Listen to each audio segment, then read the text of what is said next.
Eh bien, bonsoir à tous. On est en direct dans Bouge la France jusqu'à 23h20. On va parler bien sûr des municipales encore ce soir avec un face-à-face sur ce plateau. Ramayad, secrétaire d'État aux droits de l'homme et aux affaires étrangères et candidate sur la liste de Madame Guetta à Colombes, qui est en ballottage. Et face à elle, il y aura Annick Le Petit qui, elle, pour le PS, se présente dans le 17e arrondissement. On va revenir notamment sur les multiples manœuvres politiques que l'on observe notamment aujourd'hui, puisque les listes ont été envoyées avant 18h ce soir. Alors on va pas parler que de cela bien sûr. L'économie, les États-Unis qui font du protectionnisme par rapport à des avions qu'ils ont eux-mêmes commandés à EADS. Jean-Louis Gombaud nous donnera des détails. On va parler de ce livre, La 5e République pour les nuls. Vous connaissez toute la collection. Eh bien, elle est de la même verve avec Laurent Guimier qui viendra nous expliquer les petites anecdotes qui ont parsemé cette 5e République. Vous verrez, c'est vraiment croustillant. La santé, mais le son moins fort. C'est vrai que c'est bientôt le journée de l'audition, c'est dans 2 jours.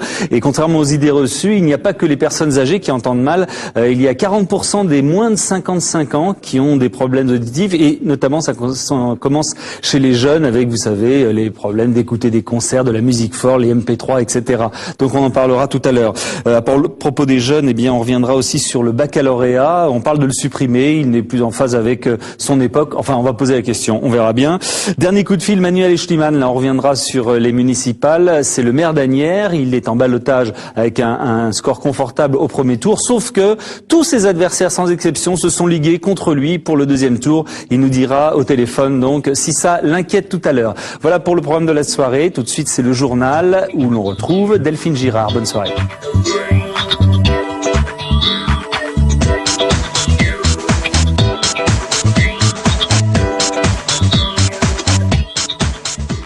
Bonsoir à tous. On connaît depuis 18h toutes les listes du second tour des municipales. La journée a donné lieu à de nombreuses tractations. Le MoDem étant courtisé par la droite comme par la gauche, car malgré un score modeste au niveau national, le parti de François Bayrou se retrouve en position d'arbitre dans plusieurs villes. Le point sur les derniers accords avec Lise Pressac. Les listes MoDem et UMP fusionnent à Toulouse et Colombes, où se présente la secrétaire d'État Ramayad. Alliance MoDem PS en revanche à Lille, Chartres, Melun, Poissy et Marseille, où le MoDem soutient Jean-Noël Guérini face à Jean-Claude Gaudin. Aucune alliance en revanche à Pau. François Bayrou se lance dans une triangulaire délicate face aux candidats PS et UMP. À Paris, les 3 candidats qui le peuvent se maintiennent dans le 14e, le 7e et le 5e arrondissement, où Philippe Meyer arbitrera le duel entre Jean Tibéry et Lynn Cohen-Solal. Triangulaire également dans l'ouest, à Quimper, Saint-Malo et Rennes, ainsi qu'à Aix-en-Provence, Belfort et Saint-Étienne. À Caen, Blois et Strasbourg, il n'y aura en revanche ni candidat MoDem, ni consigne de vote. Interrogé ce matin, François Bayrou a justifié ses alliances au cas par une volonté d'indépendance de son parti et son souhait de changer la vie politique. À droite, l'heure est à la mobilisation. Le secrétaire général de l'UMP, Patrick Devedjian, s'est dit préoccupé par un second tour qu'il qualifie de difficile. Ce matin, François Fillon a réuni plusieurs membres de son gouvernement au bureau national de l'UMP où s'est rendue Flora Sauvage. Dernière tractation au siège de l'UMP ce matin, à la sortie du bureau national, un seul mot d'ordre, profil bas avant le second tour des municipales. Il y a un 2e tour. Il faut continuer à faire campagne jusqu'au 2e tour. Nous sommes préoccupés par le second tour. Il est évident qu'il sera difficile puisque c'est une élection intermédiaire, que nous avons aussi quelques ballottages sensibles. Interrogé sur le refus du président du MoDem, François Bayrou, d'engager des négociations globales, le secrétaire général de l'UMP a ajouté que cela n'empêchait pas des accords au cas par cas avec le parti centriste. On a une position qui est très clairement celle de l'ouverture, et de l'ouverture avec tout le monde. Et avec François Bayrou, avec le MoDem, on est bien décidé à l'UMP à tendre la main. Tendre la main comme à Colombes où les listes UMP et MoDem ont fusionné. Pour l'heure, il s'agit de mobiliser les électeurs des grandes villes. La participation dimanche dernier a été la plus faible jamais enregistrée à une élection municipale. Nicolas Sarkozy, très attendu dans cet entre-deux tours, a annoncé aujourd'hui qu'il tiendrait compte de ce scrutin. Le chef de l'État s'est rendu à Toulon où le candidat UMP Hubert Falco a été réélu dès dimanche. Alors qu'on parle d'un premier tour en forme d'avertissement, le président parle lui d'un encouragement pour le gouvernement tout entier avec la victoire de 14 de ses ministres dont François Fillon. Saveria Rojek. Changement de ton à l'Elysée pour sa seule sortie politique de la semaine. Le chef de l'État a choisi d'évoquer à dessein le thème de l'intégration dans une ville du Sud, très ancrée à droite. L'objectif est clair, rassembler l'électorat populaire sur les thématiques de la sécurité et de l'immigration. L'occasion également pour Nicolas Sarkozy de féliciter les ministres élus dimanche. Qu'il me soit permis d'avoir une pensée particulière pour tous les ministres qui ont obtenu de bons résultats dans les villes où ils se sont présentés. C'est pour eux la reconnaissance de leur talent et de leurs compétences. C'est pour le gouvernement tout entier un encouragement. Face à une situation nationale plutôt difficile, le chef de l'État rappelle le caractère local du scrutin. Dimanche prochain, c'est de la démocratie locale dont il est question. Mais à 5 jours du second tour, Nicolas Sarkozy promet également de tenir compte des résultats. Après le deuxième tour, une fois acquis les résultats définitifs, il appartiendra à chaque responsable politique, et d'abord à moi-même, de tirer les leçons de ces élections. Enfin, la proximité de Toulon avec Marseille, là aussi stratégique. Marseille, où Jean-Claude Gaudin est en difficulté. Une victoire du numéro 2 de l'UMP dans la cité phocéenne permettrait à la majorité de minimiser l'ampleur des pertes dimanche. Il faut sauver le soldat d'Arcos. Le ministre de l'Éducation recevra jeudi le soutien de François Fillon et d'Alain Juppé à Périgueux. Xavier Darcos est arrivé derrière le socialiste Michel Moirand qui accueillera le même jour le premier secrétaire du Parti socialiste, François Hollande. François Hollande qui était ce matin à Colombes dans les Hauts-de-Seine. Il a apporté son soutien au candidat socialiste Philippe Sarr. Au premier tour, il devance la maire sortante UMP Nicole Guetta, malgré la présence sur sa liste de la secrétaire d'État Ramayad. Hier soir, coup de théâtre, le MoDem a annoncé sa fusion avec l'UMP. Alors après François Hollande ce matin, c'est Ségolène Royal qui est venue en renfort cet après-midi. Nicolas Béard. Le soutien est bienvenu. En difficulté face à la liste UMP, Philippe Sarr attendait beaucoup de la venue de Ségolène Royal. À Colombes, l'ancienne candidate à la présidentielle avait l'œil fixé sur le scrutin de dimanche. C'est l'occasion de choisir de bons maires et de bonnes équipes, comme ici avec Philippe Sarr à Colombes. Face à la maire UMP sortante Nicole Guetta et sa colistière Ramayad, il fallait au moins ça, surtout après leur alliance conclue avec le MoDem. Au niveau de Colombes, en tous les cas, on a un MoDem qui a toujours travaillé avec la droite, qui est résolument à droite. Il ne s'agit pas d'un réel accord politique, mais plutôt de petits accords entre amis, avec des gens qui ne portent pas les mêmes valeurs. Et entre un bouquet de fleurs et un autographe, Ségolène Royal ne perd pas l'occasion de fustiger son ancien rival, Nicolas Sarkozy. Il a beaucoup évolué, hein. Il a d'abord dit que les municipales étaient une péripétie, puis il a dit que le premier tour n'était pas si mauvais que ça pour lui. Il a dit également dans le même discours qu'il en tiendrait compte, mais aussi que les résultats étaient pour lui encourageants parce que quelques ministres avaient été élus. Je pense que c'est très grave, je crois qu'il n'a rien compris, il n'a pas entendu le message du premier tour. Mais la visite de Ségolène Royal pourrait réveiller les abstentionnistes de cette ville. Ils étaient 40% à ne pas se rendre aux urnes dimanche dernier. Et la secrétaire d'État Ramayad sera l'invitée de Pierre Sled dans quelques instants. À Paris, le MoDem refuse de fusionner avec l'UMP. Il maintient ses listes dans 3 arrondissements, notamment dans le 5e, détenu par Jean Tibéri depuis 1983. La bataille s'annonce donc difficile pour le candidat du MoDem, Philippe Meyer. Reportage de Pierre Bande-Joseph. Une triangulaire qui s'annonce et c'est toute une campagne qui repart. Ce matin sur les marchés du 5e arrondissement, Jean Tibéri soigne son électorat. Elle est en forme physique et intellectuelle assez extraordinaire. Et attaque ses adversaires sur le plan judiciaire, lui qui a été renvoyé en correctionnel pendant la campagne sur le dossier des faux électeurs. J'ai vu qu'un hebdomadaire comme Le Monde a rétabli la vérité hier en rappelant que mon adversaire qui était en examen pour emploi fictif. Donc moi, j'ai jamais utilisé cet argument, mais puisque certains l'utilisent, rétablissons la vérité. Ici, la campagne municipale a des petits airs de présidentielle. Faute d'un accord avec le MoDem, les socialistes appellent les électeurs centristes à voter utile. La perspective de changement ne peut pas être incarnée par M. Philippe Meyer. Il ne sera jamais maire du 5e. Le MoDem ne sera pas aux responsabilités ni à Paris ni dans le 5e arrondissement. Donc si on veut un vrai changement, c'est Lynn Cohen-Solal. Le candidat à l'électorat très courtisé, c'est lui, Philippe Meyer, se défend de favoriser le maire sortant et renvoie les protagonistes dos à dos. J'espère surtout que les électeurs du 5e vont réaliser de manière évidente que cet arrondissement ne peut pas rester le champ clos entre deux archaïsmes. L'archaïsme sectaire de Mme Cohen-Solal et l'archaïsme clanique de M. Tiberi. Ce soir, la candidate socialiste reçoit Bertrand Delanoë pour son 5e face-à-face avec Jean Tiberi. Lynn Cohen-Solal espère bien que le poids du maire sortant l'aidera à emporter l'arrondissement. Un arrondissement bien difficile, décidément, à conquérir. Le maire de Paris, Bertrand Delanoë, déplore dans une interview à paraître demain dans Le Parisien aujourd'hui en France que la réponse du MoDem à Paris soit restée floue, comme s'il souhaitait, je cite, conserver deux fers au feu. Et pour finir, les pertes records de EADS en 2007, touchées de plein fouet par la baisse du dollar face à l'euro, EADS a annoncé aujourd'hui 446 millions d'euros de pertes. Jean-Louis Gombaud y revient dans quelques instants. Voilà pour l'actualité, c'est à vous Pierre. À tout à l'heure, on se retrouve vers 23h10 pour une des journaux de demain. On va évidemment parler des municipales avec le face-à-face entre Ramayad et Annick Le Petit tout à l'heure. Et puis, puisqu'on parlait de l'ADS, c'est par là qu'on commence. Jean-Louis Gombaud est dans les starting blocks, il va nous parler des États-Unis.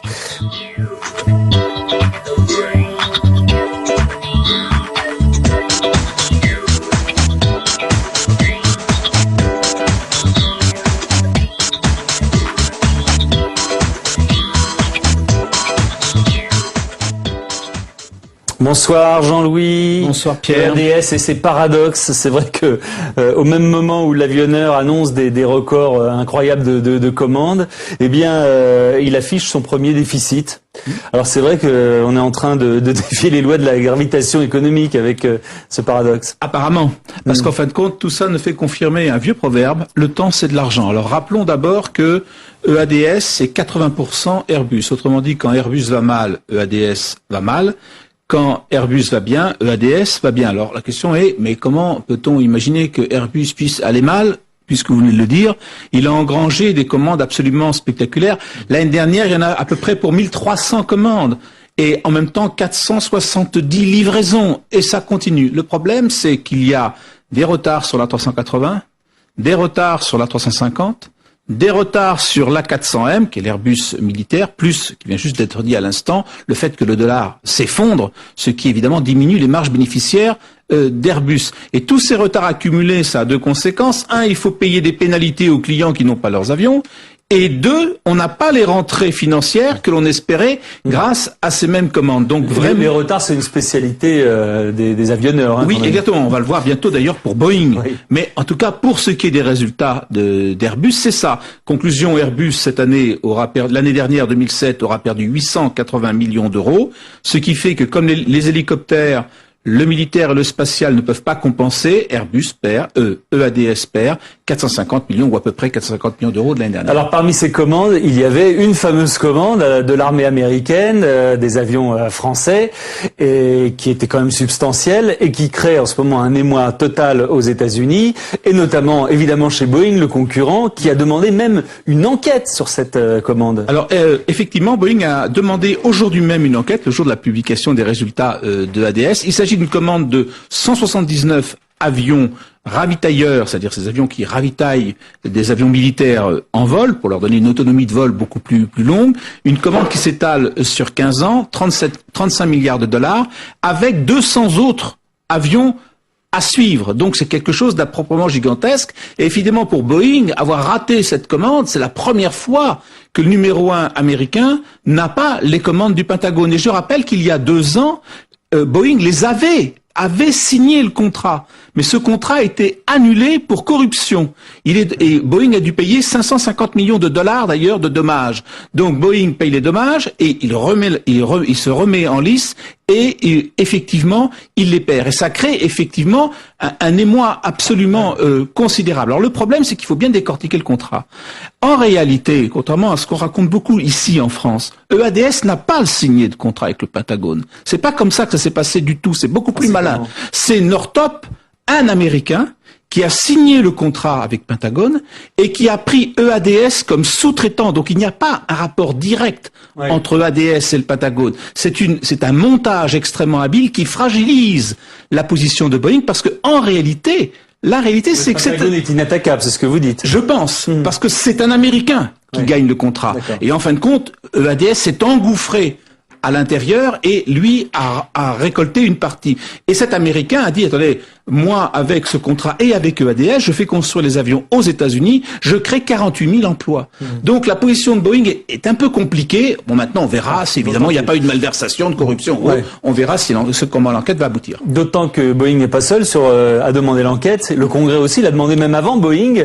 Et dans ce climat préélectoral qu'on suit, il y en a encore pour cette nuit d'une primaire, est-ce que on va avoir une flambée de protectionnisme de la part de la part des Américains, et qui des deux camps, les républicains ou les démocrates, peut se montrer le plus protectionniste dans cette affaire? Il est vrai que il y a un courant protectionniste aux États-Unis avec le déficit de la balance commerciale. Faut pas non plus l'exagérer, puisque EADS réussit à gagner avec un Américain un marché militaire. Mais vous avez intérêt à rappeler que effectivement le Congrès a été le premier à lancer l'enquête. Or le Congrès est démocrate. C'est très important. Et si on faisait voter les Français aujourd'hui, qui préférez-vous, les démocrates ou les républicains, il y a de fortes chances pour qu'ils répondent les démocrates qui, en France, nous seraient plus sympathiques que les républicains. Il faut rappeler que le contrat annulé que Boeing avait gagné il y a 2 ans a été annulé grâce à un lobbying de McCain. C'est McCain qui a fait annuler le contrat que Boeing avait gagné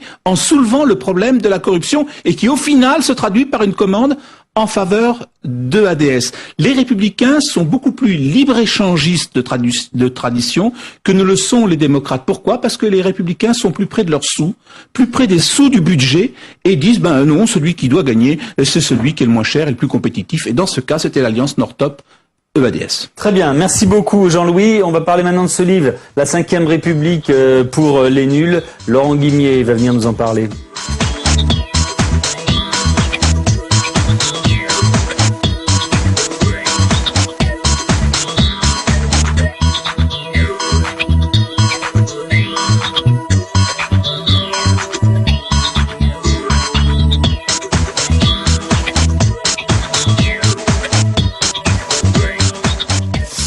Alors, bonsoir Laurent. Bonsoir. Laurent Guimier, co-auteur avec Nicolas Charbonneau de la 5e République pour les nuls, et également directeur de la rédaction du Figaro.fr, avec laquelle nous travaillons main dans la main, vous le savez, puisque nous posons quotidiennement des questions sur le Figaro.fr. Ils nous reviennent justement toutes les réflexions de vos lecteurs.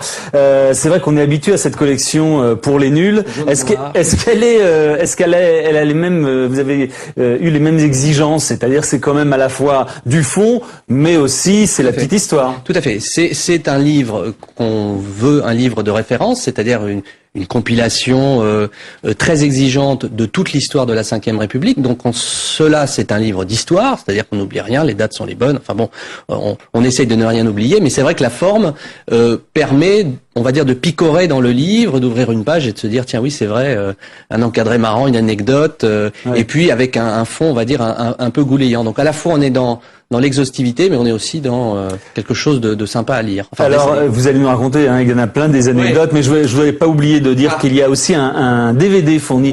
On y trouve quoi dans ce DVD? Alors, c'est grâce à Lina qui nous a ouvert ses collections de façon très exceptionnelle et qui nous a permis de sortir un DVD dans lequel il y a 1 heure d'images exclusives issues, on va dire, des archives, du fonds collectif d'archives de la 5e République. En permanence sur les chaînes. Alors, il y a ce qu'on pourrait appeler les standards de la télévision politique. Donc, vous revoyez le 10 mai 81, le Je vous ai compris de De Gaulle, l'élection de Jacques Chirac avec des journalistes qui le suivent dans Paris en moto, en voiture. Mais il y a aussi, des images qu'on a retrouvées vraiment dans les archives, qu'on avait oubliées, qui sont peut-être un petit peu dans l'inconscient collectif des Français, et que vous pouvez revoir dans ce DVD qui dure 1 heure et qui en fait offre une complémentarité avec le livre. L'image qui est la plus surprenante là-dedans, qu'on n'a pas beaucoup vue, qu'on n'a pas revue. Elle est pas très gaie. Moi, celle qui m'a choqué, et avec Nicolas, lorsqu'on a fait la sélection, on a dit il faut la mettre.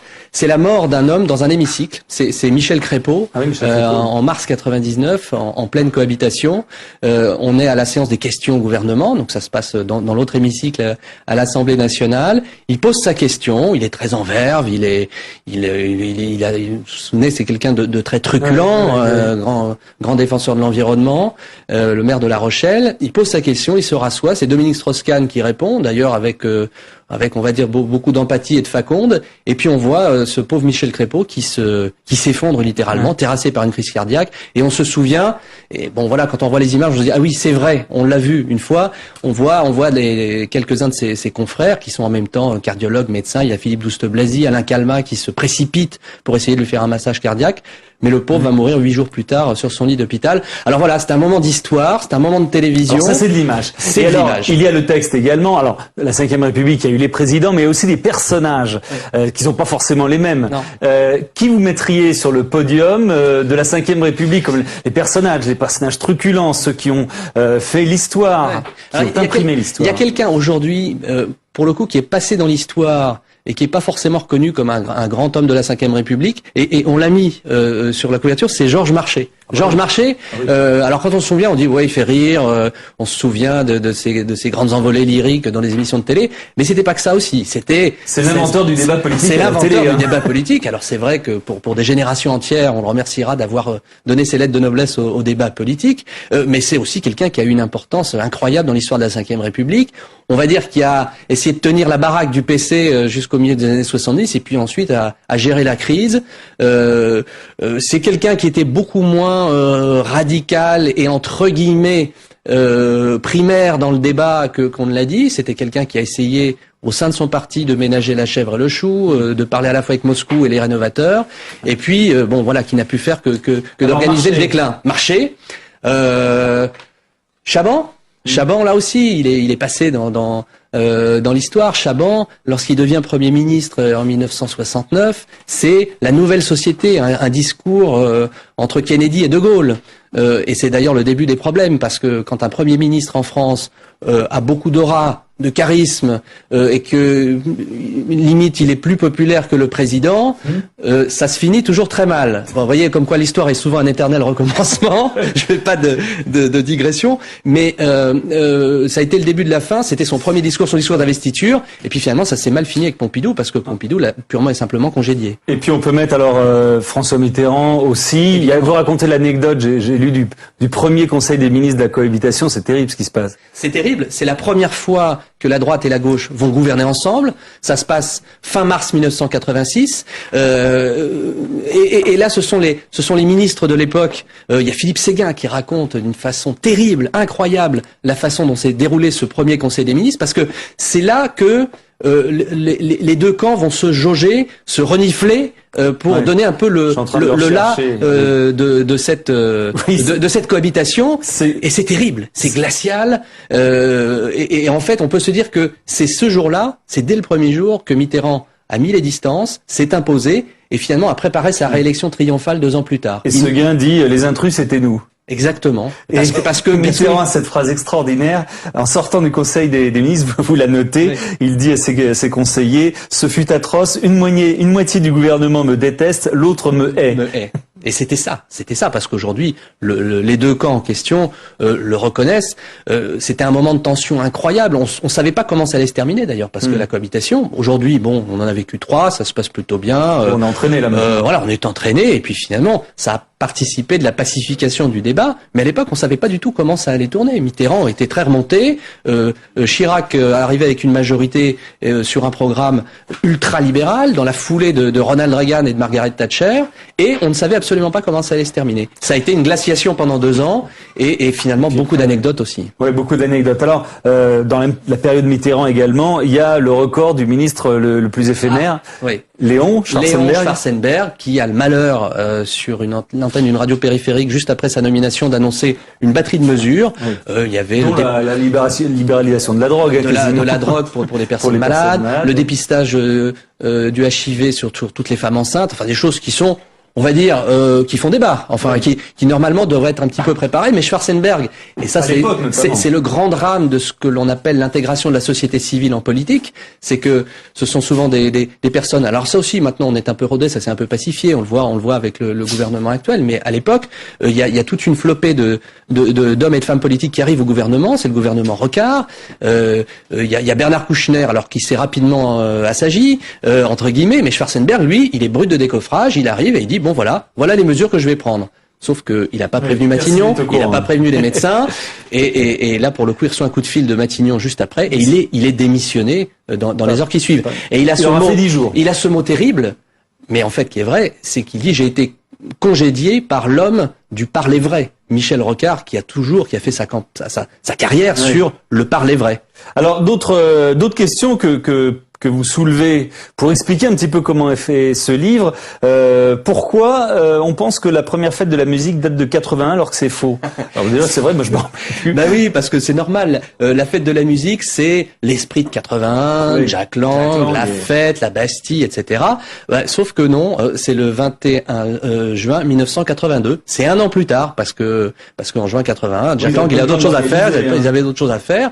Bon voilà, là c'est une petite anecdote, mais c'est vrai que on se rend compte comme ça de petits faits historiques qui sont intéressants. La brouille entre Chirac et Giscard, ça date de quand? Oh, ça datait de toujours. Mais c'est vrai qu'il y a cet épisode où le président Giscard d'Estaing reçoit son premier ministre et son épouse à Brégançon lors de ses vacances. D'ailleurs, il y a le moniteur de ski du président qui est là. Ils sont reçus tous les quatre à égalité. Enfin, pas tout à fait à égalité parce que le Canard enchaîné le racontera et les participants en conviendront également. Le président était servi avant, il était sur un siège légèrement plus haut que les convives. Tout ça pour dire que, bon, le président recevait son premier ministre et il présidait, y compris à Brégançon.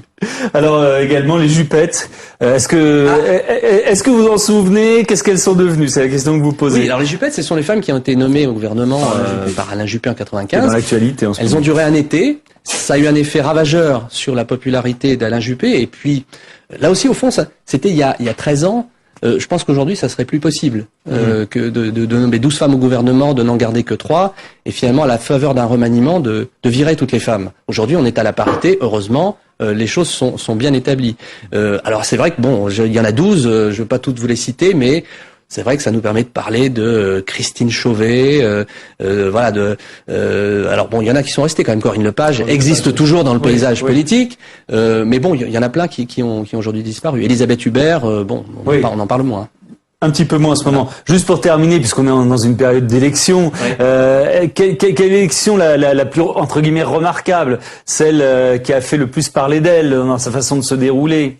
Je crois que c'est celle de 74. Elle est très très loin maintenant dans l'histoire. Mais l'élection présidentielle de 74, Giscard Mitterrand. C'est la première fois qu'il y a un duel entre les deux tours et que la télévision prend une importance magistrale.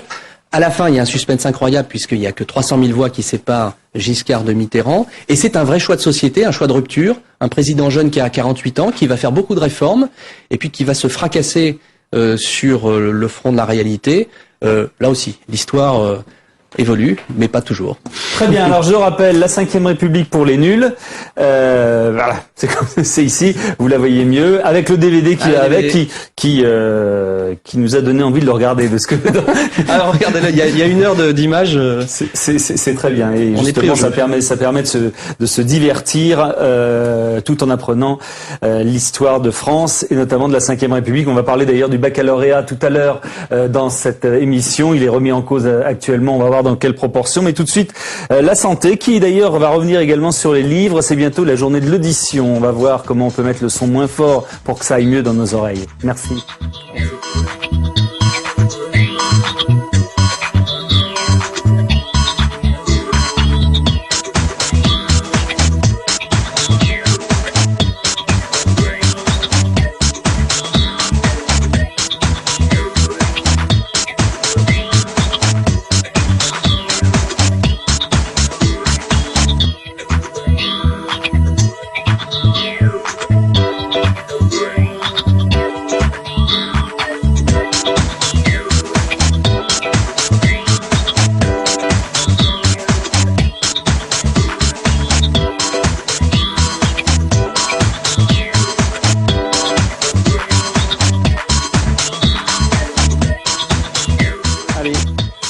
Voilà, et on va revenir sur les chiffres qui concernent l'audition, qui malmènent en fait les vrais chiffres, fortement les idées reçues, notamment, c'est vrai que nous on pense tous que on entend mal quand on devient vieux, les personnes âgées sont victimes de troubles auditifs. En fait, quand on connaît les vrais chiffres, en fait, on s'aperçoit que les troubles d'abord touchent 10% de la population, c'est quand même 5 à 6 millions de personnes.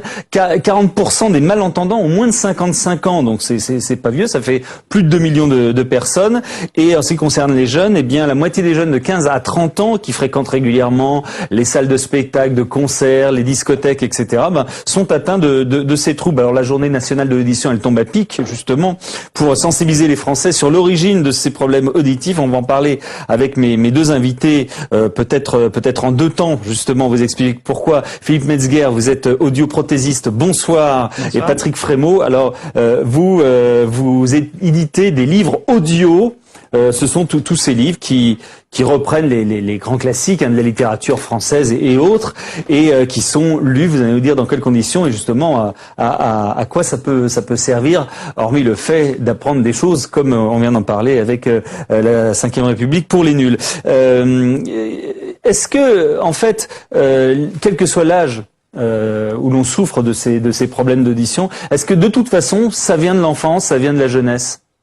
Pas forcément, c'est-à-dire que il y a des surdité acquises. C'est vrai qu'a priori, tous les traumas sonores que vous allez emmagasiner durant votre vie vont s'accumuler. C'est une espèce de micro-traumatisme que vous allez faire à la cochlée, accumuler, vont finir par devenir une surdité précoce.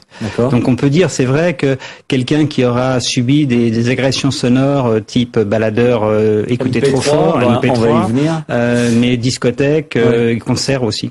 Il y a un âge vraiment où il faut faire très très attention quand on voit nos enfants. C'est sûr que l'audition, c'est un peu une peau de chagrin. C'est-à-dire que tout ce que vous allez accumuler dans le cours de votre vie, vous allez finalement payer l'addition plus tard. Donc il n'y a pas vraiment d'âge, mais il faut éduquer. Est-ce que c'est comme une pile qu'il faut le moins user possible? Et voilà, c'est un petit peu ça. C'est-à-dire que c'est une peau de chagrin, on va dire. Alors, plus vous traumatisez la cochlée, et plus vous risquez d'avoir une surdité précoce. Il y a aussi des temps de récupération. C'est-à-dire que si vous êtes soumis à une intensité sonore trop forte, il faut savoir laisser la cochlée, laisser l'oreille au repos, au moins pendant 12 à 24 heures après. On parlait des MP3. Alors là, il y a une étude qui est sortie du UFC Que Choisir qui montre, je vais faire très court, je vais donner juste la conclusion, sur 18 modèles d'MP3, il y en a qu'un qui est valide, quoi, qui est aux normes. C'est catastrophique parce qu'évidemment les moins chers on les trouve dans les grands magasins. Évidemment qui les achète, ceux qui ont le moins d'argent. Et il faut vraiment être très très vigilant avec les MP3 et les enfants. Oui, c'est-à-dire que la musique c'est un plaisir avant tout, et pour que ça reste un plaisir, il faut l'écouter à des niveaux pas trop importants. On estime que on ne devrait pas dépasser les 85 décibels pour qu'il n'y ait pas d'agression sonore. Ça veut dire quoi? Parce que honnêtement, 85 décibels, c'est sûr que ça veut dire expliquer à un enfant 85 décibels, il faut dire pas trop fort, quoi. Pas trop fort. Si vous entendez le MP3 de votre enfant alors qu'il a les écouteurs sur les oreilles, c'est que forcément il est à plus de 85 décibels.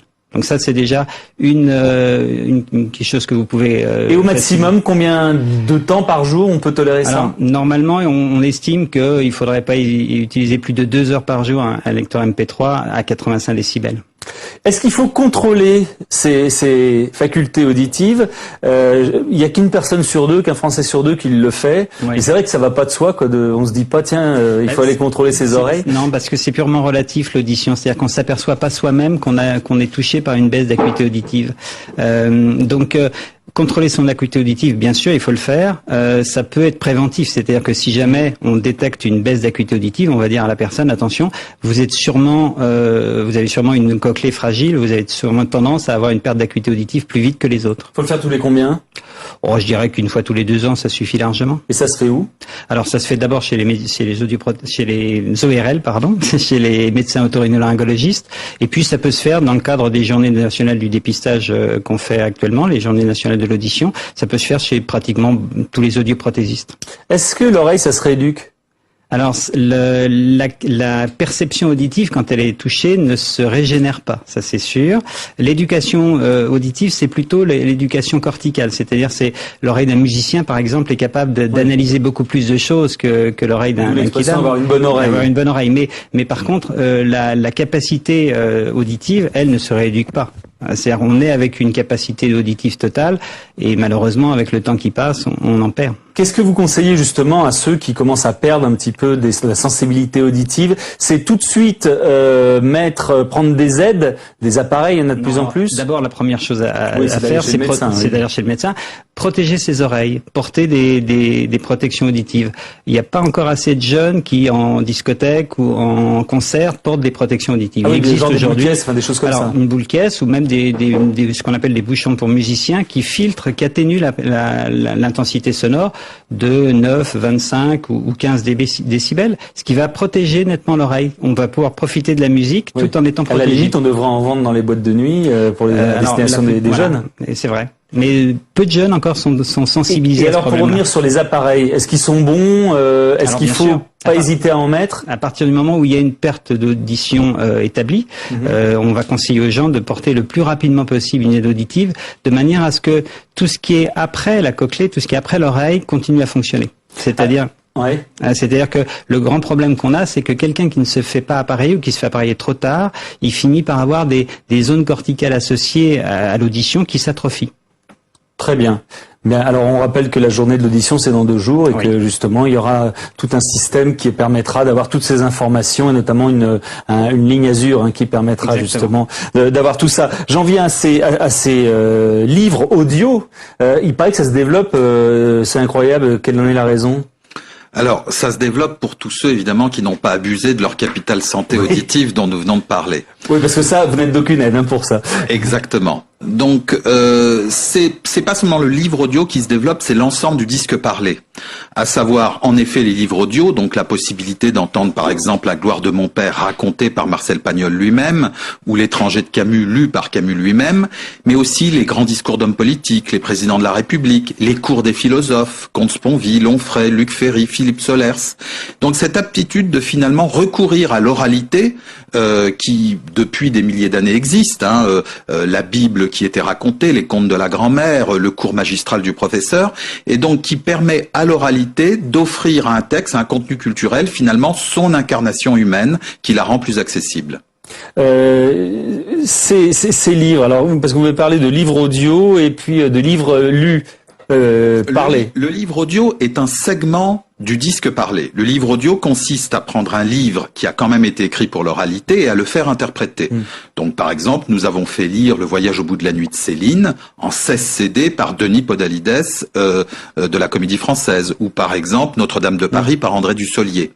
Mais ce qui est intéressant dans le disque parlé, c'est toute la panoplie, le panorama d'ouvrages possibles à partir de la parole, aussi bien dans l'histoire politique, la philosophie, le conte et évidemment la littérature à travers le livre audio. Néanmoins, lorsqu'on parle de philosophie, notamment pour absorber ces livres, même s'ils vous sont racontés, il faut quand même être concentré. Est-ce qu'on arrive à faire quelque chose d'autre en même temps, ou est-ce qu'il faut le lire, l'entendre un peu comme on le lit?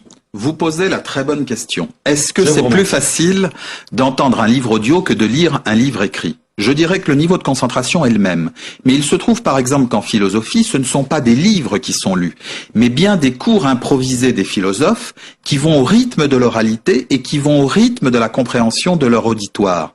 Là où un livre est souvent un concentré de savoir qui ne se préoccupe pas du rythme de la compréhension et du métabolisme intellectuel de son lecteur. Est-ce que c'est une bonne chose, les livres audio, pour les jeunes? On leur reproche effectivement d'être quasiment incultes ou souvent incultes, même assez tard, donc ça peut combler, mais en même temps on leur reproche aussi de pas savoir ni écrire, ni la grammaire, ni rien du tout, et ça n'aide pas. Peut-être que s'ils ont le fameux lecteur numérique qui serait acheté à la poubelle parce que non conforme, ils pourraient le garder en prétextant qu'ils révisent leur cours de philosophie. Non, plus sérieusement, la population de jeunes qui utilisent ce nombre de produits ne cesse d'augmenter. Tout simplement parce que d'écouter Le Prince de Machiavel par Michel Galabru, ça peut être plus amusant que de le lire. L'oralité apporte une incarnation, c'est-à-dire un supplément d'âme et de sens que l'écrit, plus transitif, peut finalement, neutraliser le sens de l'œuvre. En tout cas, c'est une source de savoir. Vous connaissez l'anecdote à Cuba où les femmes qui roulaient les cigares connaissaient parfaitement la littérature française parce qu'il y avait un lecteur ou une lectrice qui leur lisait à longueur de journée puisqu'il y avait que ça à faire, parce qu'elles étaient obligées de rester sur place, toute la littérature française. Ça a au moins cette vertu-là. Mais en effet, le savoir oral est tout aussi important que le savoir écrit, et il a une générosité dans son partage et dans son transfert d'âme qui est un vecteur supplémentaire à celui de l'écrit. Très bien, écoutez, merci beaucoup. D'autant que c'est une tradition qui existe quand même depuis longtemps. Hein. Avant Gutenberg, on racontait les histoires, on les clamait. L'Iliade et l'Odyssée, la Bible, tous les grands textes fondateurs étaient des textes racontés. Très bien, bah écoutez, merci beaucoup à tous les deux. On va maintenant entrer dans une autre forme d'expression, c'est la politique, et notamment c'est les municipales, où je reçois Ramayad et Annick Lepetit sur ce plateau.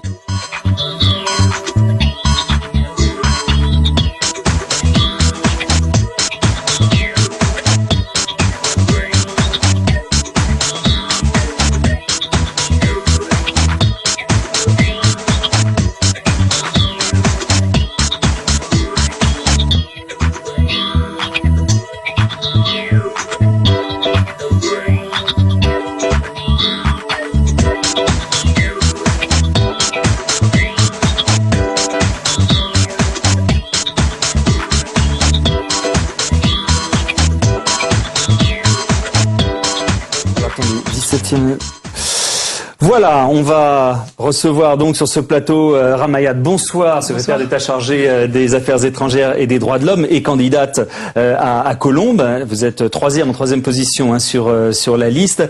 Et Annick Lepetit, qui elle se présente dans le 17e arrondissement de Paris, qui est tête de liste bien sûr. Alors on vous a invité, vous, parce que finalement vous avez deux situations qui sont à la fois identiques et à la fois opposées, avec le jeu des alliances et des tractations qu'on a vues partout en France ces jours-ci. Vous avez vu, alors j'ai expliqué un petit peu où vous en êtes chacun pour que ce soit clair pour les téléspectateurs. Donc à Colombes, la maire sortante c'est Nicole Guetta, donc vous êtes sur sa liste. Au premier tour, elle a réalisé 42,46%, elle est en ballottage face à la liste SAR du PS qui est un petit peu au-dessus à 43,56%.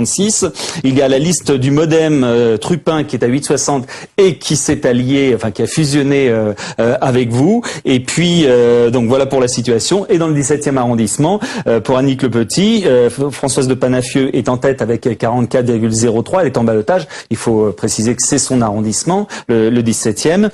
Vous êtes à 36,20. On serait tenté de dire que c'est un bon score dans le 17e, puisque moins de 8 points vous séparent. Il y a une liste MoDem qui est à 9,88, mais vous avez à Paris, il y a un mot d'ordre qui a été donné par Bertrand Delanoë et qui consiste à ne pas fusionner avec le MoDem. Et je vais commencer par vous puisqu'on parle de ça. Est-ce que vous le regrettez justement ce mot d'ordre? J'ai cru comprendre, hein, peut-être je me trompe, mais que le dimanche soir, vous étiez plutôt prêt à une ouverture vers le MoDem. Dès le début, c'est-à-dire avant le premier tour, Bertrand Delanoë a annoncé la couleur, si je puis dire. Il souhaitait que chacun soit extrêmement clair vis-à-vis des électeurs, ce qui est la moindre des choses, et qu'on puisse annoncer s'il y aurait fusion ou pas avant le 9, avant le premier tour. Et il souhaitait que cette fusion, ce rassemblement, puisse se faire sur le projet. Sur des propositions et pas uniquement sur des alliances électorales ou des boutiques d'arrière-cuisine. Ça n'a pas été possible. Il l'a donc dit avant le 9 mars à plusieurs reprises. Et d'ailleurs, Marielle de Sarnez, qui représente le MoDem à Paris, l'a dit aussi. Mais les alliances, on sait souvent que c'est entre les deux tours, parce que sinon... Non, les alliances... Ça peut être avant, je suis d'accord, mais par exemple les Verts n'avaient pas réussi à les rallier avant. Mais non, la question n'est pas de faire la fusion avant, il faut bien que les électeurs votent, c'est quand même la moindre des choses. Mais par contre, vous pouvez annoncer à vos électeurs qu'ils sachent, au moment où ils mettent le bulletin dans l'urne, qu'est-ce que vous allez faire au deuxième tour. Mais pour répondre à ma question, est-ce que vous regrettez justement qu'il y ait une attitude générale qui a été prise pour Paris vis-à-vis du MoDem et qui consiste à leur dire bon, ben maintenant que vous n'avez pas dit oui avant le premier tour, maintenant c'est terminé. Mais c'est un choix qui a été fait par le MoDem notamment, puisque à partir du moment où il n'a pas été particulièrement clair sur justement cette volonté de venir sur des propositions concrètes qui sont dans le débat depuis le début de cette campagne, qui sont aussi dans le contrat. Parce que ça vous aurait bien aidé quand même. Que nous passons avec les Parisiens. Il y a des convergences et des divergences. À partir de ce moment-là, la fusion n'a pas pu se faire parce que les convergences n'ont pas été suffisantes, visiblement. En tout état de cause, la porte était ouverte. Juste avant le premier tour, Denis Baupin, qui représente les Verts à Paris, a dit que s'il devait y avoir une alliance, s'il devait y avoir une fusion, ce serait uniquement avec Bertrand Delanoë. Il a été clair, nous avons pu discuter après le dimanche soir, après que les électeurs Mais vous m'avez toujours pas dit si vous regrettiez cette... Non, je ne le regrette pas parce que les choses, je le savais avant moi-même de voter d'ailleurs, et je le savais avant le 9 que cette fusion n'aurait sans doute pas lieu. Alors, Ramayad, en ce qui concerne Colombe, vous avez réussi, ça n'a pas été le cas partout, hein, mais vous avez réussi justement à fusionner, disons, avec le MoDem. Sur quelle base? Parce que c'est vrai qu'on a du mal à comprendre l'attitude du MoDem. Parfois c'est à gauche, un coup c'est à gauche, un coup c'est à droite. Vous avez tous des points communs avec le MoDem et en même temps, beaucoup de choses vous séparent aussi. Ou le MoDem a des points communs avec nos programmes, ça peut arriver.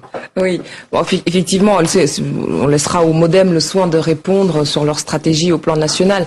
En tout cas, moi, je ne peux répondre que de ce qui se passe au plan local, c'est-à-dire dans ma ville, à Colombes.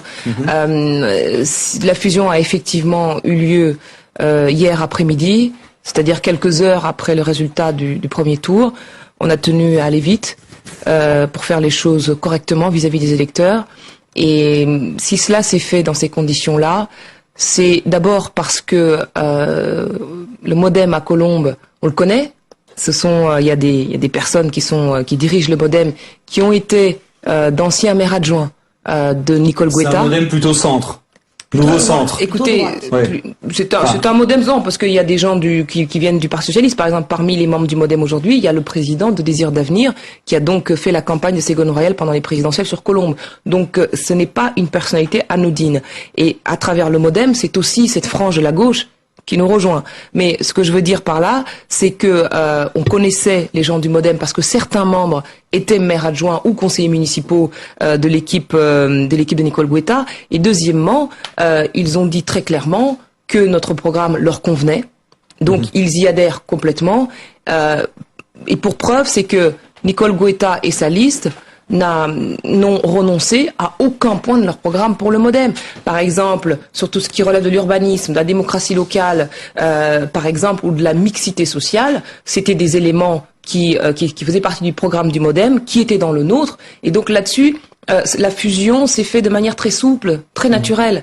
Et donc aujourd'hui, on est très heureux, très fiers de présenter aux électeurs de Colombes une famille politique rassemblée, tendue vers leur bien-être, vers l'amélioration de leur vie, sur des projets très concrets. Et je pense que si le MoDem a choisi de s'allier avec nous, plutôt qu'avec le PS local, ce qui a fait la différence, c'est que nous avons un projet, et en face, l'équipe de Philippe Sarr n'était pas en capacité de dire au MoDem. En tout cas, ce MoDem-là, parce qu'on a vu qu'à d'autres endroits en France, Marseille et autres, et Lille ce soir, ce qui veut clairement dire que ces élections sont des élections locales. C'est-à-dire que tous ceux qui tenteraient d'en donner une lecture nationale se trompent lourdement. Parce qu'on le voit à travers le MoDem, qui n'a pas du tout la même attitude partout. Les résultats du 9 mars dernier, de dimanche dernier, ne sont pas du tout lisibles au plan national. On ne peut pas en tirer de conclusion. On ne peut pas dire c'est gauche ou c'est droite. On ne peut pas dire c'est comme ci ou c'est comme ça. Ce sont des réalités locales qui se sont imposées.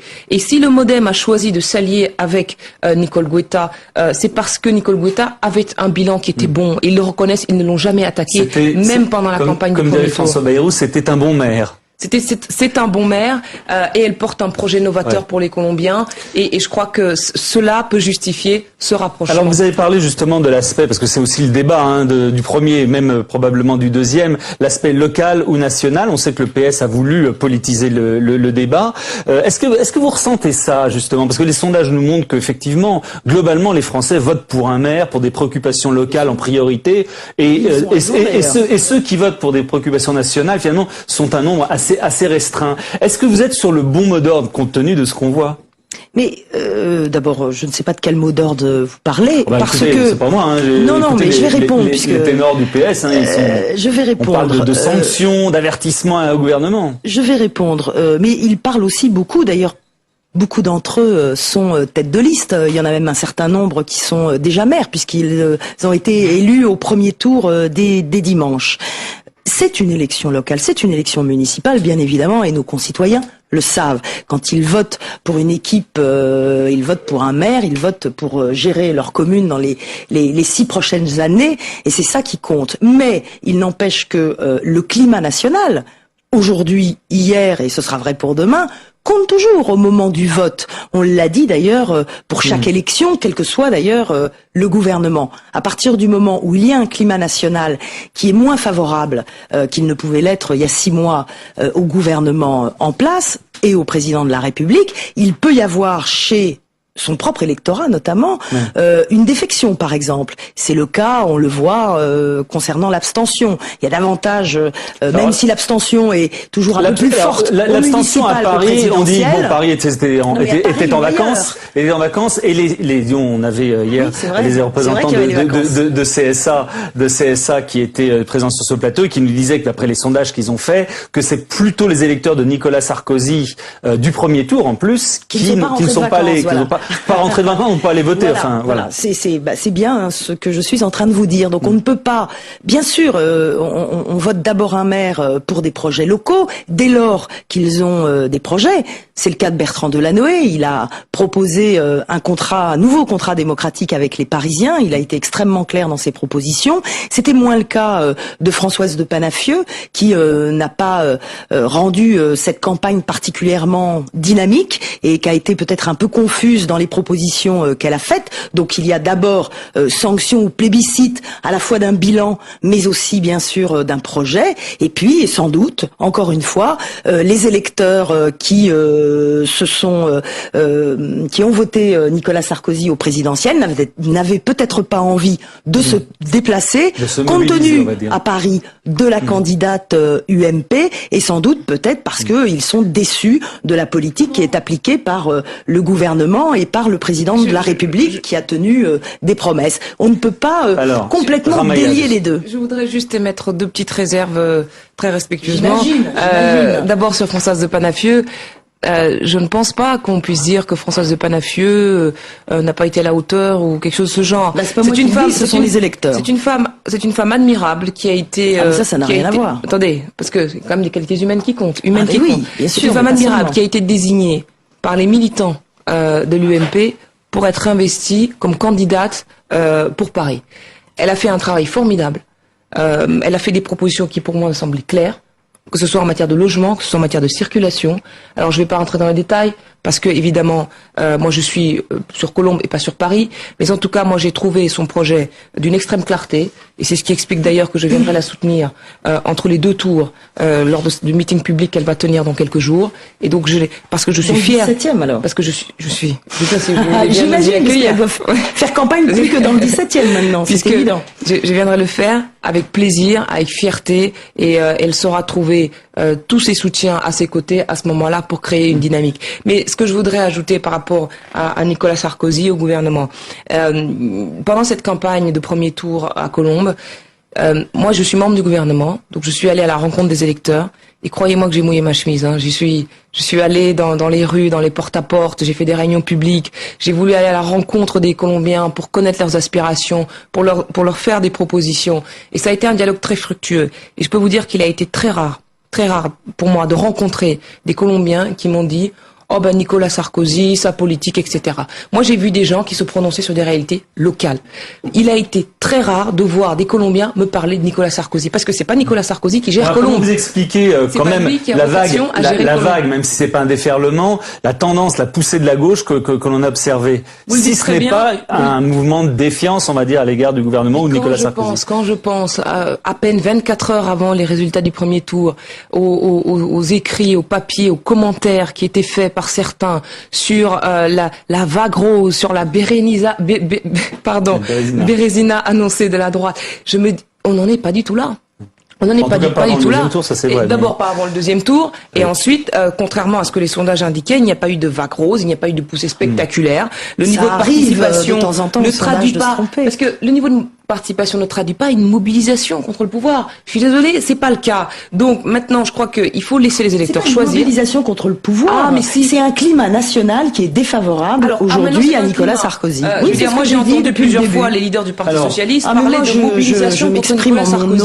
Comme tête de liste dans le 17e arrondissement, et ce que je ressens moi aussi sur le terrain depuis Alors on n'a peut-être pas effectivement les mêmes électeurs. C'est pas très loin de Colombe et le 17e. Non, c'est pas très loin. Mais je suis d'accord. La préoccupation principale, mais je l'ai dit, me faites pas de mauvais procès, j'ai dit que c'était d'abord des enjeux locaux, et c'est d'ailleurs, moi je le vois dans les résultats de ce premier tour, et il y a un deuxième tour, et il faut que nos concitoyens aillent voter au deuxième tour. Mais l'élan du premier tour qu'il y a eu à Paris en faveur de Bertrand Delanoë est à la fois un satisfecit de la politique qu'il mène depuis 2001, et aussi une confiance pour la majorité d'entre eux des propositions qu'il fait. Françoise de Panafieux a elle aussi un bilan. Pendant 20 ans, elle a été adjointe de Jacques Chirac puis de Jean Tibéri. Elle a un bilan dans le 17e arrondissement en tant que maire d'arrondissement, et elle a un projet. Donc les électeurs jugent à la fois sur un bilan, sur un projet. Ils pensent, à juste titre à mon sens, que l'avenir de Paris et des Parisiens est d'abord et avant tout avec Bertrand Delanoë plutôt qu'avec Françoise de Panafieux qui appartient au passé. Ramayad, vous dites avoir mené une campagne sur le terrain, c'est vrai, et d'avoir senti cet élan, ces inspirations locales qui demandées par les Colombiens. Vous êtes quand même aussi un personnage national. Comment avez-vous réussi justement à vous imprégner de l'ère de Colombe avec ce que vous représentez? Mine de rien, vous représentez aussi le gouvernement, donc Nicolas Sarkozy. Alors, écoutez, je ne suis pas parachutée à Colombe, donc je ne découvrais pas. C'est pas ce que j'ai dit. Je ne découvrais pas Colombe. Mais vous avez quand même cette image. Et les Colombiens ne me découvraient pas. Il n'y a guère que les commentateurs extérieurs pour penser qu'il fallait un temps d'adaptation entre moi et les Colombiens. Parce que les Colombiens, quand ils me voient, quand on se rencontre, ils voient Ramayad, mes voisines d'à côté, qui a été à l'école avec leurs enfants, dont les parents habitent pas loin, qui sont voilà, exactement. Donc après ils m'expliquent ils parlent d'un parcours, d'une histoire, ils sont beaucoup dans les quartiers populaires sont peut-être contents de se dire elle a commencé dans ce quartier, et les membres du gouvernement, ils voient, je pense, plus la personne qu'autre chose. Et donc, et c'est en cela que je crois que les Colombiens ont pu se dire, c'est un enfant du pays finalement. Et moi, c'est ça qui m'intéresse. Et après, on peut parler du gouvernement si vous voulez, et de son bilan, mais il y a aussi il y a aussi un bilan local. Prenons par exemple le chômage. On est en train de faire le procès du gouvernement en matière de chômage. Mais moi, je regarde les réalités locales à Colombe. À Colombe, il faut savoir que Nicole Guetta est devenue maire en 2001. Et avant elle, il y a eu 36 ans de gestion communiste par la ville, avec les socialistes bien sûr, mais de gestion communiste. Et donc, à ce moment-là, quand elle arrive en 2001, le chômage était de 15%. Aujourd'hui, il est à 7,7%. Pourquoi? Parce qu'elle a redressé les finances de cette ville, elle a réussi à attirer des entreprises comme Tetra Pak, je ne vais pas citer de marques, mais des entreprises reviennent sur la ville, les habitants reviennent, parce qu'en 2001, il y avait 77 000 habitants, maintenant il y en a 83 000. Tout ça a créé une dynamique, un élan, la sécurité, une baisse de 44% en un mandat. Ça, c'est des résultats locaux. Et je pense que les Colombiens voient d'abord ce bilan-là, et avant de parler, parce que l'emploi il est quand même sur Colombe, même le logement social, thématique tellement de gauche, même le logement social, avant 2001. C'est dommage d'ailleurs que ce soit une thématique uniquement de la gauche. Moi j'aimerais qu'elle soit partagée par tous, parce que compte tenu de la crise du logement qu'il y a, j'ai le bonheur de vous annoncer que sur le logement, l'effort sur l'entretien du logement sur Colombe a été multiplié par 10 par la municipalité de Nicole Guetta. Ce qui montre bien que peut-être que Paris c'est différent parce que Paris c'est la capitale et donc c'est peut-être beaucoup plus national. Mais en tout cas, au niveau local, on a un maire, Nicole Gouetta, à Colombes, qui a réussi à faire preuve de beaucoup d'imagination. C'est pas national, sinon. Annick Le Petit, comment on fait, je reprends les propos de Ramayad, comment on fait justement à Paris, parce que c'est vrai qu'elle a raison, comment on fait à Paris, où finalement, bon, d'un arrondissement à l'autre, c'est vrai qu'il y a des grandes différences entre l'Est et l'Ouest, mais d'un arrondissement à l'autre, c'est difficile d'avoir une personnalité. Comment vous faites pour arriver à parler d'un arrondissement, justement, comme on peut parler d'une ville de la même manière, ou d'un village? De la même manière. De la même manière, même si quelquefois c'est plus grand, parce que c'est vrai que le 17e arrondissement, c'est 160 000 habitants. C'est énorme. Il y a des gros arrondissements à Paris, des plus petits au centre. Il est évident que les élus locaux sont justement, devraient être en tout cas, c'est ma conception, des élus de proximité. C'est pas le maire de Paris qui, avec 2 millions d'habitants, va s'occuper de savoir à quel endroit et dans quelle rue et devant quel numéro il va y avoir une corbeille de rue, par exemple. Le relais doit être fait par les élus locaux et les maires d'arrondissement depuis 2001, puisque Bertrand Delanoë non seulement applique, lui, la loi Paris-Lyon-Marseille, qui concerne ces 3 villes, mais aussi a donné davantage de pouvoir à décentraliser un peu les moyens de l'hôtel de ville dans une mairie d'arrondissement. Et donc moi qui fais campagne dans le 17e, je peux tout à fait dire aux habitants du 17e, les projets, de grands projets, parce qu'il y a des magnifiques projets qui vont naître dans le 17e arrondissement, notamment l'aménagement d'un nouveau quartier. Pourquoi ça a bloqué? Qui a bloqué? Et notamment Françoise de Panafieux, parce qu'elle n'avait pas particulièrement envie qu'il y ait du logement social. Ça arrive chez les maires de droite. Si c'est pas le cas à Colombes, tant mieux. Parce que en général, ça amène un autre électorat. Ou par exemple le transport collectif, qui est un enjeu fondamental pour l'Île-de-France. Le prolongement du tramway, par exemple, est une vraie discussion que nous avons dans le 17e arrondissement, puisqu'il concerne particulièrement le 17e. Le prolongement du tramway, on le demande jusqu'à la porte d'Asnières. Et là aussi, Françoise de Panafieux, l'UMP d'ailleurs, au Conseil de Paris, n'a pas voulu voter cette délibération. Donc il y a des différences extrêmement fortes et les électeurs le savent. Mais je n'ai pas l'impression que les électeurs du premier tour aient désavoué Françoise de Panafieux dans le 17e arrondissement, puisqu'elle arrive largement en tête. Oui, mais je vous rappelle quand même qu'elle était candidate à la mairie de Paris. Oui, mais le 17e arrondissement, vous savez, ça fait... il a toujours été à droite, donc c'est assez logique. Ce qui est d'ailleurs curieux, c'est qu'elle soit mise en ballottage. Ça marche pas comme ça. Si, ça marche comme ça. On vote arrondissement par arrondissement. Ça marche comme ça. Une ville a vocation à voter toujours pour un maire ou un clan politique.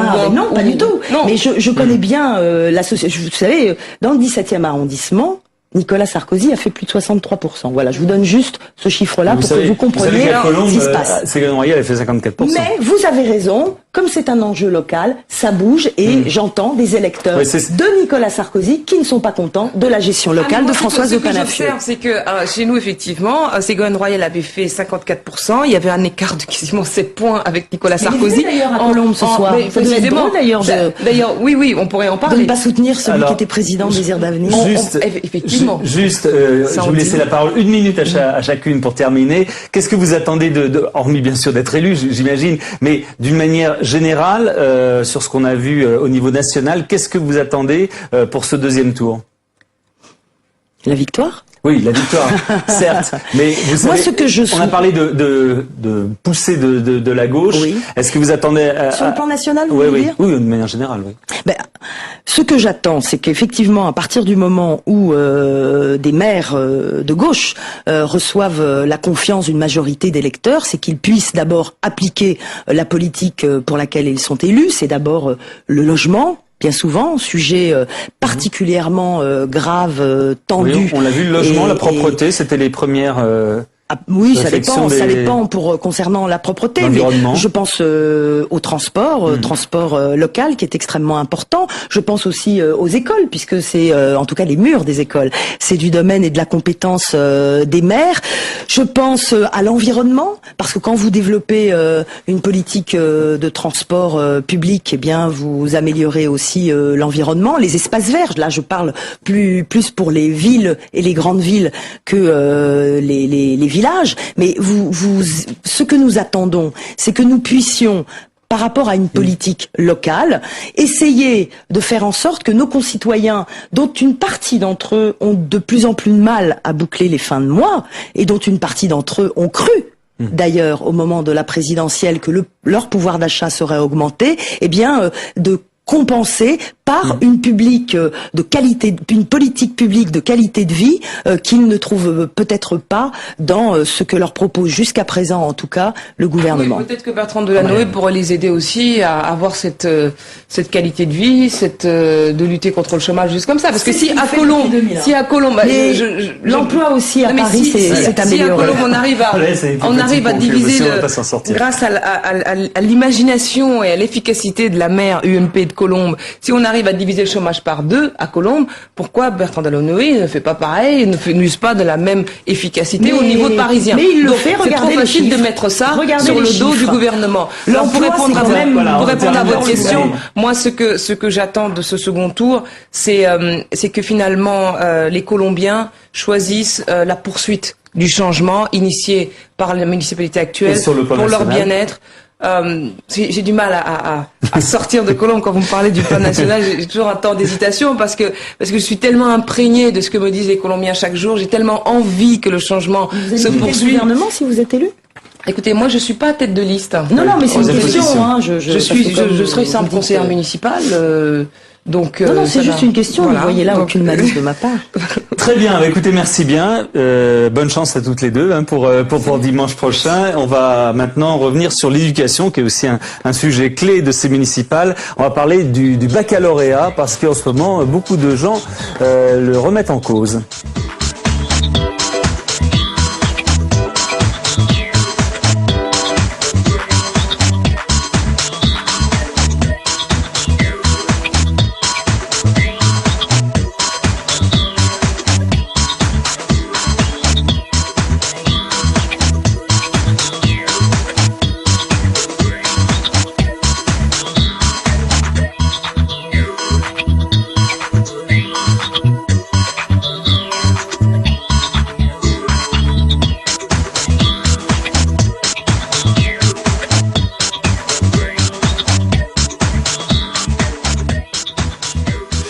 Faut-il supprimer le baccalauréat? C'est la question qui est posée en ce moment. On va pas y répondre comme ça en un quart d'heure d'ici dans Bouge la France, mais on va essayer d'éclaircir justement le problème avec Claire Crépert. Bonsoir, vous êtes secrétaire nationale à l'UNSA, qui est le syndicat d'enseignement rattaché à l'Union nationale des syndicats indépendants, et Philippe Marchand, qui est professeur émérite à l'université de Lille 3, historien de l'éducation. Je commençais avec vous. Est-ce que notre bac il est en bout de course, il correspond plus à son époque aujourd'hui?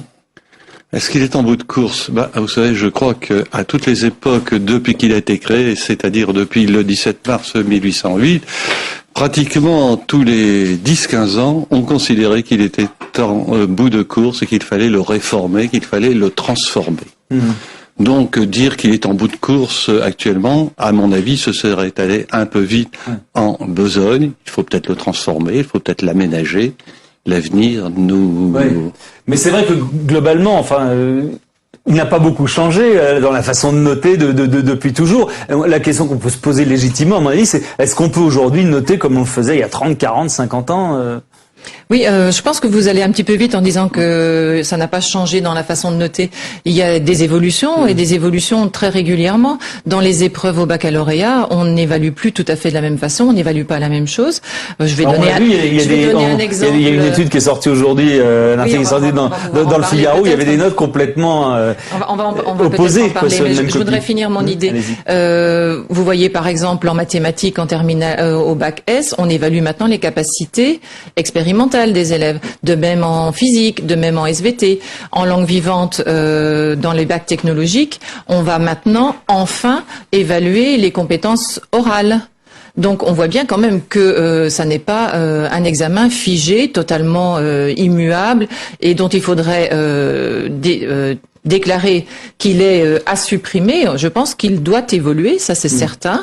Notre syndicat défend cette position, mais certainement pas qu'il faut le supprimer. C'est quoi? Parce que entre l'évolution et le changement, quels seraient les premiers paramètres à faire évoluer selon vous? Alors pour nous, il y a plusieurs dimensions. D'abord, il nous semble que le baccalauréat tel qu'il est conçu pour l'instant n'est pas à même d'évaluer les compétences qui sont nécessaires aux élèves pour réussir dans l'enseignement supérieur. Or, c'est le premier diplôme de l'enseignement supérieur. Officiellement.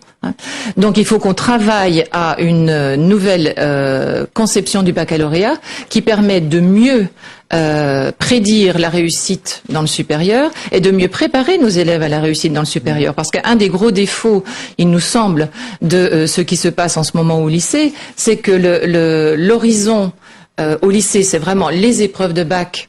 Et effectivement, il y en a un certain nombre qui doivent être rénovées, parce qu'il y a des épreuves de bac qui sont encore très traditionnelles.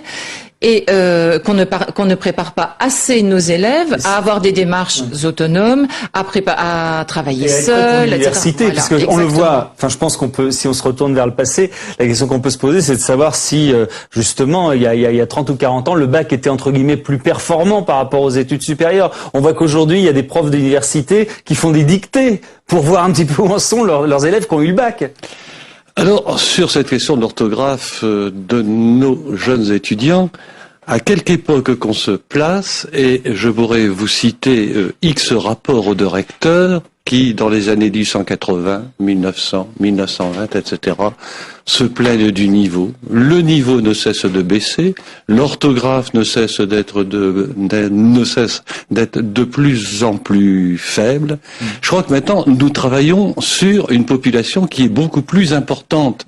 Donc, il est évident que les faiblesses apparaissent beaucoup plus qu'il y a 50 ans, qu'il y a 100 ans, quand vous pensez qu'en 1900... qui obtiennent le bac qui a 30 ans. Ah oui, ça, nous sommes maintenant, si je ne me trompe, à 80%, je crois cette année c'était 82, 83% des candidats qui ont passé le baccalauréat. Car n'oublions pas qu'il ne s'agit pas de 80% d'une classe d'âge. Il y a encore beaucoup de jeunes gens qui ne passent pas le baccalauréat et qui n'ont pas le baccalauréat et qui restent sur le carreau. Alors, est-ce que ça, c'est justement lié aux performances du baccalauréat? Ça, finalement, avoir un bac aujourd'hui, ça sert à quoi, si ce n'est aller dans l'enseignement supérieur? Est-ce qu'un bac nous donne la garantie d'un emploi? Non, bien sûr. Non, bien sûr que non. Enfin, tout dépend du bac dont on parle, parce que il y a des bacs. Je parle pas des bacs, bien sûr. Si vous parlez du bac professionnel, c'est un diplôme d'insertion et qui permet effectivement de trouver du travail.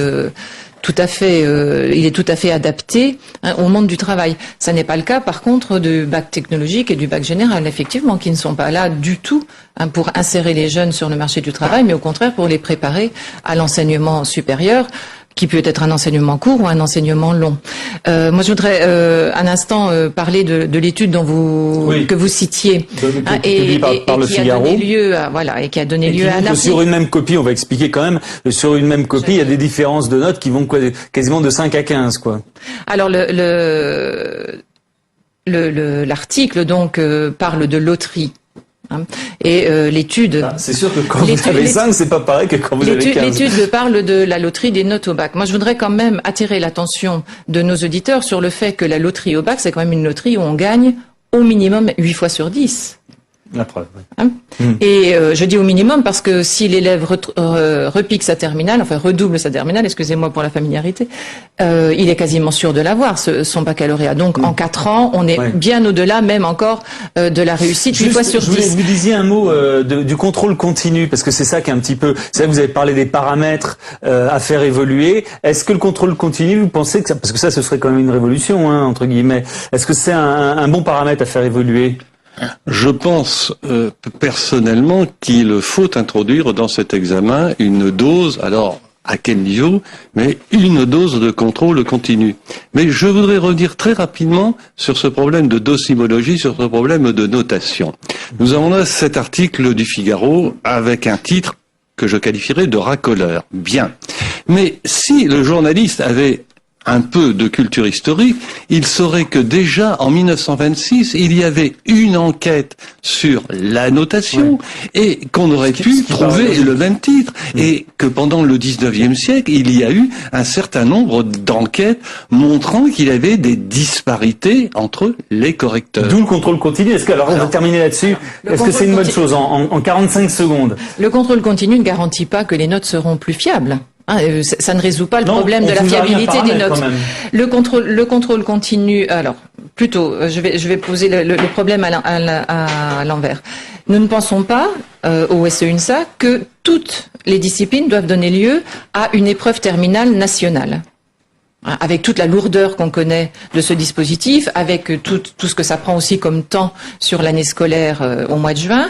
Et il est tout à fait possible d'évaluer les compétences des élèves en partie au cours de leur formation et en partie par épreuve terminale. Il est important, il nous semble quand même d'en garder quelques-unes parce que ça permet d'abord d'inciter les élèves à mémoriser à long terme, parce que l'évaluation au fur et à mesure, jamais on ne vérifie si vraiment les connaissances sont ancrées, elles peuvent être reproduites, restituées plus tard.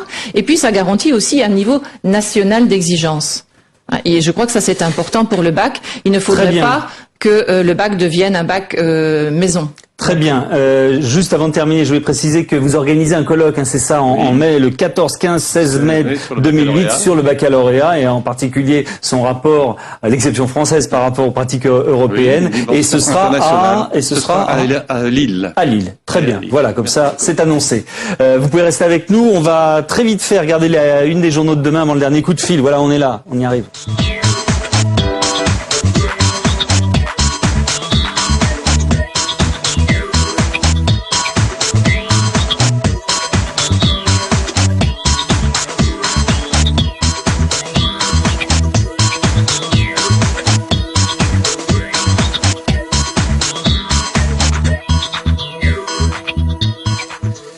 Voilà, Delphine Girard, on y va Delphine sur les journaux de demain. Alors à la une de vos quotidiens demain, à commencer par ce nouveau scandale autour du logement, autour de l'argent du 1% patronal. La ministre Christine Boutin annonce dans Le Parisien aujourd'hui en France qu'elle entend amener de la clarté. Et puis bien entendu, les municipales occupent toujours une place très importante. Dans Ouest France, c'est les batailles du second tour, de même que la Croix revient sur le MoDem qui bouleverse le jeu des alliances. La Nouvelle République s'intéresse quant à elle au stress au travail. C'est un rapport qui sera remis demain au ministre Xavier Bertrand. Et enfin, vos quotidiens économiques reviennent sur cette crise financière et l'action massive des banques centrales pour les Échos et l'intervention choc des banques centrales donc pour la Tribune. Voilà Pierre. Très bien, ça a été très vite fait. Le temps de passer le dernier coup de fil maintenant. On part à Asnières.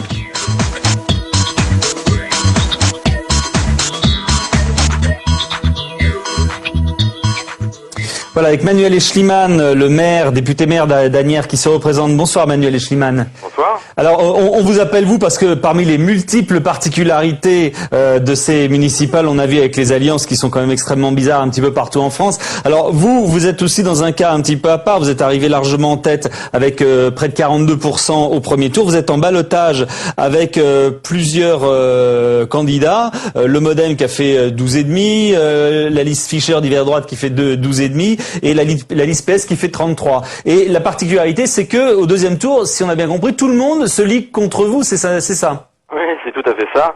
Effectivement, c'est très particulier. C'est pas surprenant de mon point de vue, puisque le tête de liste MoDem et le tête de liste d'hiver droite sont des anciens élus de mon équipe que je n'avais pas repris en 2001 pour manque de compétences et surtout de loyauté, et qui depuis avaient fait une espèce de guerre larvée et d'opposition, et là, effectivement, qui ont un peu berné même tous les électeurs, en se présentant comme d'hiver droite et puis MoDem. Est-ce que vous pensez que justement, puisque c'est une liste d'hiver droite qui a quand même fait près de 12,5%, est-ce que vous pensez que avec cette alliance qui est quand même extrêmement bizarre, MoDem, droite et PS, est-ce que vous pensez que et les électeurs du MoDem et les électeurs d'hiver droite vont suivre le PS? C'est pas tout à fait la même chose, quoi. Non, c'est pas du tout la même chose et les gens le prennent très mal. Moi, je suis sur le terrain depuis le deuxième tour, comme je l'étais bien sûr avant, mais depuis le deuxième tour, il y a un vrai rejet de la part des électeurs que l'on rencontre, parce qu'ils s'estiment lésés, y compris même des électeurs de la gauche, parce que Le candidat de la gauche à Asnières est quelqu'un qui est très très marqué à gauche, ultra gauche, et il a beaucoup de ses électeurs qui ne supportent pas une alliance avec les divers droites. Et puis en retour, ceux qui ont voté divers droite ne supportent pas d'aller avec un candidat de gauche. Manuel Eschliman, dernière question. Pourquoi tout le monde se ligue contre vous? Pourquoi cette unanimité, on va dire, contre vous? C'est microcosmique en ce sens, puisque comme je disais tout à l'heure, les deux têtes de liste là sont des anciens élus que j'ai exclus à une époque parce qu'ils n'étaient pas à la hauteur. Et donc voilà, ils en ont profité pour essayer de capter l'électorat qui n'était pas au courant de ces conflits. Mais au final, les électeurs ne s'y tromperont pas dimanche prochain. Très bien, bon, vous êtes confiant. Merci. En tout cas, au moins vous n'aurez pas de problème de discussion d'alliance. C'est aussi ça qui est pratique pour le deuxième tour. Merci bien, Manuel Eschliman. On va vous remercier également d'être venu dans cette émission. Orcérène Rosso, la réalisatrice, Pierre-Henri Gergon, notre rédacteur en chef, et Cécile Sixou, Ariane, Nicolas également qui ont préparé cette émission. Delphine, au revoir. On se donne rendez-vous demain. À demain. Merci. Au revoir en direct. Au revoir. Merci.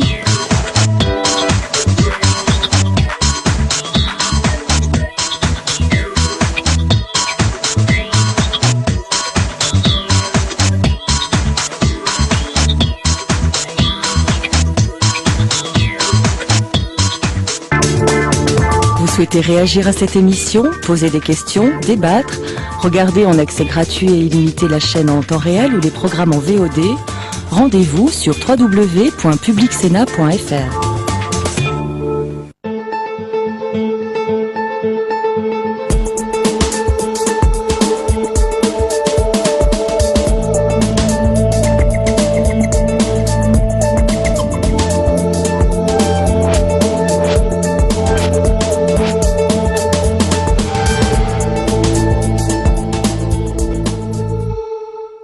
Bonjour à tous et bienvenue dans l'Europe et nous. Aujourd'hui, nous allons évoquer un chantier colossal de l'Union européenne. 30 grands projets lancés sur tout le territoire, ce qu'on appelle les réseaux transeuropéens de transport. Ces projets concernent tous les types de transport avec une priorité au rail qui représente 80% des chantiers. L'enjeu, c'est d'abord de favoriser les échanges humains et commerciaux.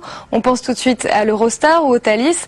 Pour l'Union européenne, il s'agit aussi d'éviter la saturation du réseau routier, car depuis les années 70, la route a largement pris le pas sur le rail. En 2005, le transport routier représentait 44% du trafic de marchandises, contre seulement 10% pour le transport ferroviaire. Un retard notamment dû au problème d'interconnexion entre les pays. Aujourd'hui, un train qui traverse toute l'Europe ne roule pas à plus de 30 km/h de moyenne. Pour fluidifier et accélérer les échanges, l'Union européenne a donc mis en place un programme de construction de grandes infrastructures. Tout de suite, Sébastien Maillard nous en dit l'essentiel. Il est le correspondant du journal La Croix, ici à Bruxelles.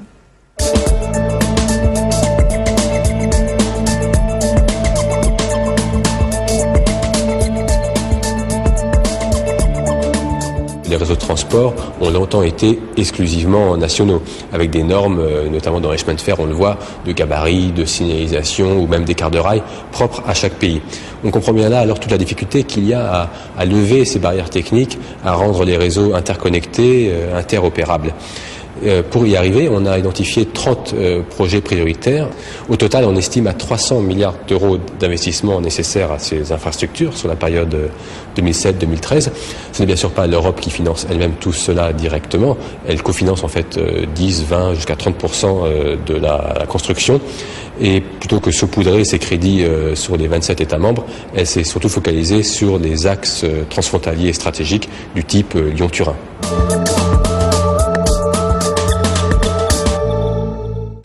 Sur 30 grands projets d'infrastructure, 8 concernent directement la France. L'un des plus importants, c'est le projet de liaison Lyon-Turin. Côté français, les travaux préparatoires ont déjà commencé. Tout de suite, l'Europe et nous vous emmène en plein chantier, quelques pieds sous terre. 50 km de tunnels creusés sous un massif de 2000 mètres d'altitude. Avec le projet de liaison Lyon-Turin, l'Union européenne s'attaque au verrou des Alpes, un chantier d'une quinzaine d'années. Le Lyon-Turin empruntera un tunnel nouvelle génération creusé à la base de la montagne. Pour le sécuriser, des années de travaux préparatoires sont nécessaires. À l'APRA, 5 équipes se relayent jour et nuit. C'est un travail de fourmi, vous voyez ici donc ces travaux de reconnaissance qu'on réalise aujourd'hui avancent ici à l'APRA de 4 mètres par jour environ sur une autre descendrie à Saint-Martin-la-Porte. C'est seulement 1 mètre par jour mais c'est des reconnaissances qui servent à fiabiliser les délais et les coûts prévisibles du tunnel de base. Avec un budget de plus de 10 milliards d'euros, l'enjeu du projet n'est pas seulement de réduire le temps de parcours des voyageurs, c'est avant tout de désengorger les routes alpines qui supportent 80% du transport de marchandises. Sous le tunnel du Fréjus, certains conducteurs chargent leurs camions sur des trains pour passer les Alpes. Ils expérimentent l'autoroute ferroviaire, un des futurs avantages du Lyon-Turin. C'est un projet très important. Ce qui est fondamental, c'est que la nouvelle liaison TGV va relier l'Est de l'Europe à l'Europe occidentale. Dans la vallée de la Maurienne, le projet est plutôt bien accueilli par les Français. Côté italien, face à l'opposition des habitants, un premier tracé a dû être abandonné en 2007. Certains écologistes parlent de déblais radioactifs, mais c'est en fait la politique européenne des transports qui est en cause. Au lieu d'un transfert de la route vers le rail, les opposants craignent une augmentation de l'ensemble du trafic. Dans la vallée, il y a déjà trop des infrastructures. Il y a déjà une ligne ferroviaire à 2 rails électrifiée. Il y a 2 routes nationales. Nous voulons aussi vivre dans la vallée. Pour dénouer la crise, en 2007, un observatoire a été créé côté italien. D'ici cet été, il doit proposer un nouveau tracé. Si l'Italie n'embraye pas, le chantier français risque lui aussi de se gripper. Pour que ça marche pour 2022-2023, il faut que les Italiens se mettent en condition d'ici 2 ou 3 ans de pouvoir faire leur propre déclaration d'utilité publique. Parce que côté français, un décret a été pris le 20 décembre, il est sorti. Côté italien, il y a le terrain lui-même où il y a encore quelques discussions, quelques négociations à conduire.